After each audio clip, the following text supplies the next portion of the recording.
Oh, good morning, Jenny. Oh, it's you, Vicar. Give me quite a start. Been around home, haven't you? My wife and I spent a week in London. Enjoy yourselves? I'm afraid I'm much too fond of our village. All I could think about was getting back here. Big city life is so exhausting. Sit yourself down, Vicar. I'll be expecting you when I see Mrs. Otis. Mr. Otis, too, if he's about. I do feel guilty for not being here on our island. What sort of people are there? Hopefully American. Would you have tea, Vicar? Very kind of you, Jenny, but no. I'll let them know you're here. I won't be long. Take your time.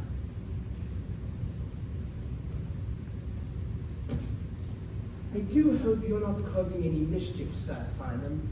Americans coming here could be a blessing for the village. Oh, I'm Mrs. Otis' sister, Virginia. And I am the Reverend Augustus Dampier, vicar of the parish. Then the canvas spoke of you. Please sit down. I've been away. London. A brief holiday. Where is Mrs. Dampier? Oh, she'll pay her respects tomorrow. Wednesday is my wife's day for respects. You're so formal in this part of the world. It's hard to get used to. I fear it's inbred. The people of this village are creatures of habit. How do you find Canterville Chase? I'm enchanted by it. Lucy and my brother-in-law have always wanted to move to England. Horace's business interests have done well enough that he can retire here at an early age. Naturally, I just tag along. Do you find nothing strange about this place? You mean Sir Simon? Yes. Sir Simon in Canterville has met his match in Horace Otis. Oh dear. Do you mean there's been some unpleasantness? Nothing we can't handle, Vicar. We Americans know how to handle ghosties and beasties and things that don't bump in the night. You have a strong grip, Mr. Otis. Let's bring you good English breakfast. Oh, I see you've met Virginia. We were having a pleasant chat. And this is my wife, Lucy. Please sit down. We're so pleased you could come. We've heard a great deal about you, Vicar. That's flattering. You run the orphanage. I never refer to it as an orphanage, Mrs. Otis. I call it Children's Village. That's charming. And you run the home for the old people, too. I never call it a home, Mr. Otis. Well, what do you call it? Safe harbor. I encourage the residents to think of it as a hotel. That way, they can check in when they wish and leave when they wish, like guests. Must cost you a pretty penny. Yes, pretty penny.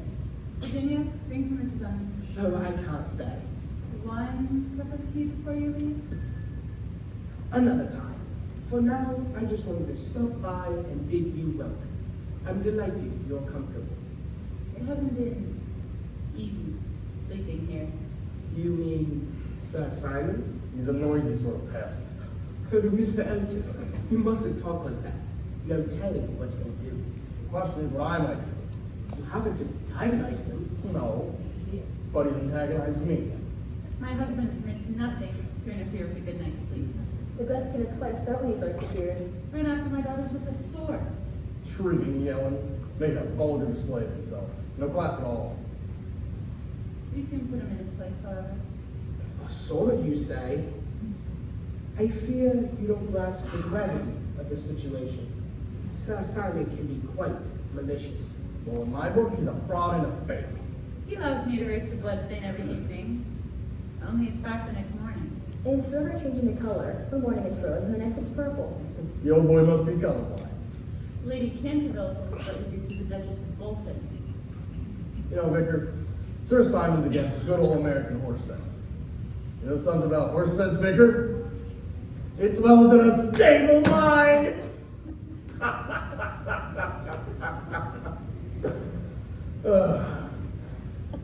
Ghost won't scare us again. It'll be the other way around. Lady Canterville's nephew just rang off. That would be Lord Cecil. What did he want? He said that would it be inconvenient? He'd stop by from him. How nice. Mrs. I was trying to tell these charming people that Sir Simon can be dangerous. It isn't easy, Vicar. Americans are rebels. Oh, come on. What exactly can a floating pile of ectoplasm do? Mrs. Biddy, the former housekeeper, woke up one morning to a skeleton seated in an armchair by the fire reading her diary. How very rude of the skeleton. She was confined to bed for 6 weeks. The skeleton. No, Mrs. Biddy. Just too much imagination. Once you give in to Sir Simon's foolishness, you become a willing victim. He scattered my husband's papers all over the upstairs hall. Fugitive thing to do. Immature.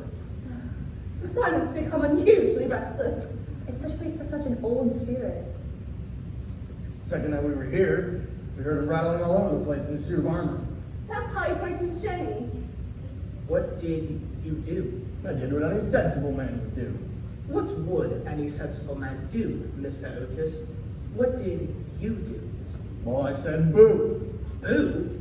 Bill, I don't believe anyone has said boo to Sir Simon before. There's more. I'm not sure I want to hear it. I knew we weren't going to get a wink of that charging kept up, so I offered him an oil can. Oil can? That's what the girls use for their bikes. I said, my dear man, I must insist on you owning that oversized tin can you wear.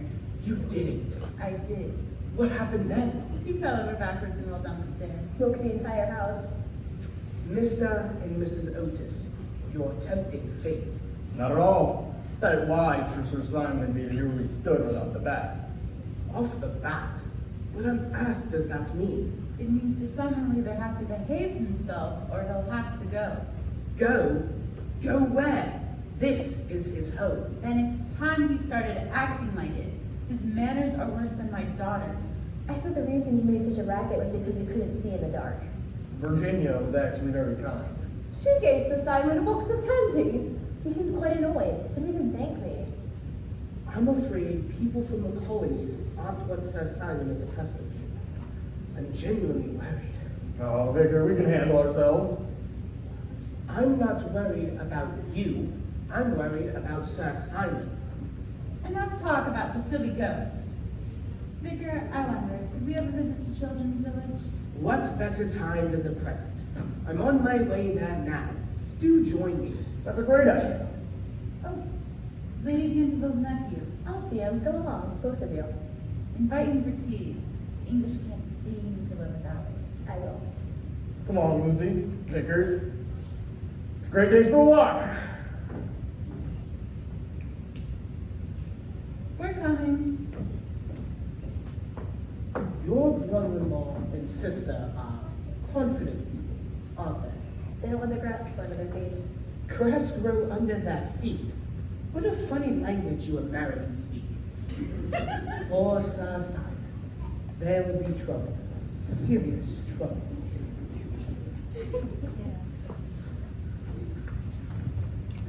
The vicar's upset. Yes, Sir Simon is an upsetting influence. Why don't you guys see if there's anything extra nice for tea? Yes, miss. There is one thing. Yes? Perhaps Ma'am Barclay would help. Who's Minerva Clover? A spirit medium, Miss Virginia, and a psychic researcher. Quite successful at reading other states of ghosts and ghouls. You're not serious. If you really want to get rid of Sir Simon, and I'm not sure I approve, Ma'am Barclay's the only one who could help. Give it back! What the slot? By the boat! I'll get it back and I can break your arm! Whoa, whoa, whoa! Get what back? You sound like a karate nut. She has my deodorant spray. You girls ought to shape up. All you do is run in and out of every room. With all those clothes you have, I'll never understand your passion for jeans. You're too old for all this adolescent nonsense anyways.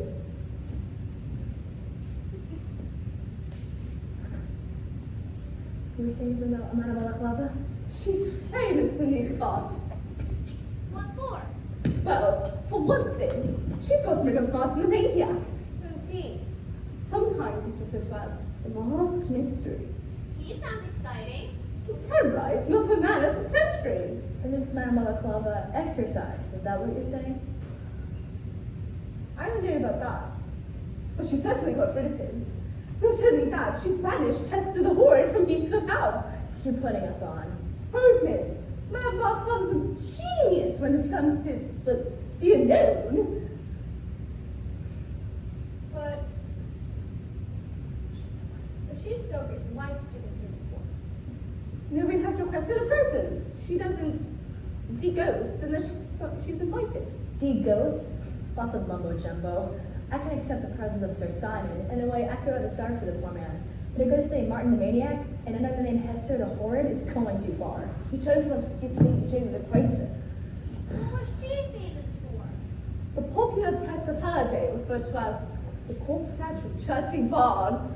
You're fortunate, Mrs. Omni, that Sir Simon has never done you any harm. I am indeed. Others haven't fared so well from family ghosts. A dear friend of mine was driven to the brink of despair, courtesy of the vampire duchess. Vampire Duchess? This is better than the Late Late Show.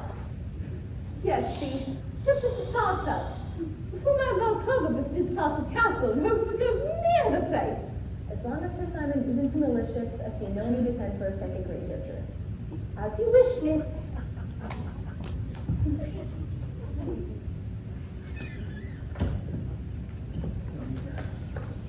Virginia, don't you know all this stuff? Stuff is right. Stuff is nonsense. I don't see why Mrs. Omni feels she has to keep us entertained with all these ghost stories. Martin the Maniac. Come on, Wendy. I'm ready. Ready for what? You'll hear about it later. Woman of mystery, aren't you? The Duke of Cheshire, Miss Virginia. Oh, Mrs. Otis. This is a pleasure. I'm not Mrs. Otis. She's my sister. Oh, then you are... Virginia Washington. What could be more American? I hope I'm not confusing. I happened to be driving this way and thought I ought to drop by and introduce myself. I'm glad you did. Lucy and her husband are down with the vicar, the 12-inch Voodoo village. Oh, wonderful place. It's a shame, though. Why's that, your lordship? Please, only Cecil. The people use the title for like a price snow. You didn't answer my question. Huh? About the children's village? Oh, it's bankrupt. Terribly so. Same thing for Safe Harbor. The vicar has a warm heart, but no business sense. I've seen the church get a little worse for wear. The window's cracked, the roof leaks, and on cold days the congregation shivers through its morning prayers. I trust he's behaving himself. I can't give you a good report about your kinsman. He probably wants to off this place. Sir Simon never could abide strangers. We'll be friends in no time. You and I, you mean? Sir Simon and myself. You've got spirit. I'll give you that. I don't know about spirit. Cecil, I wonder, do you know about the inscription on the landing? You mean on the stained glass window? Yes. When a golden girl can win, cry out from out the lips of sin, when a barren almond bears, and a little child gives away its tears. Then may all the house be still, and peace come to Canterville. It's painted in such curious letters. It took me a while to decipher it all. Sorry, I can't help you. I don't know what it means, and it's been there for centuries. Just like the book saying. You'll stay for tea? I'd be delighted. Lucy, my brother-in-law, she's back in plenty of time. Oh, then we have time for a walk. Why don't you give me a tour of the gardens? Happy to. I was hoping you'd say that. Remember, you must never say no to a relative of Sir Simon de Canterville. The old boy might take offense. I make it a point to never offend a ghost.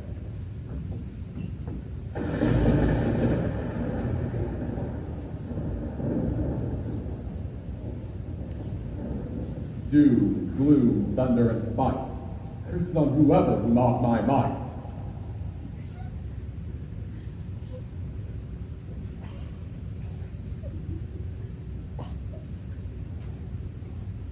Where is everyone? Did you call out Miss Virginia? Ah! Won't you here, wait, my girlie? Mrs. Omni, he's out of his room again! Or one of your both like catch you! I'm giving notice! Is that you yelling, Jenny? No, it was me in a picture in your own garden. Yikes! It's Sir Simon! Run for your lives!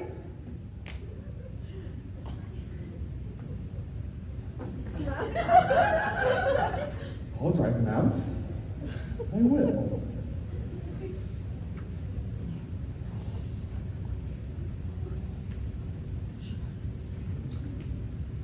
Ouch! Beware! Beware yourself, you're one bad joke. You dare call Sir Simon de Canterville one bad joke?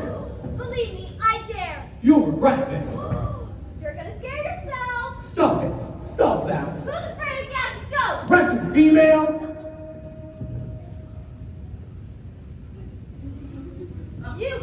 Big Christy Ghoul. Do you really want to fight?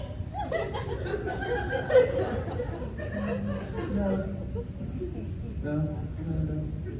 Come back!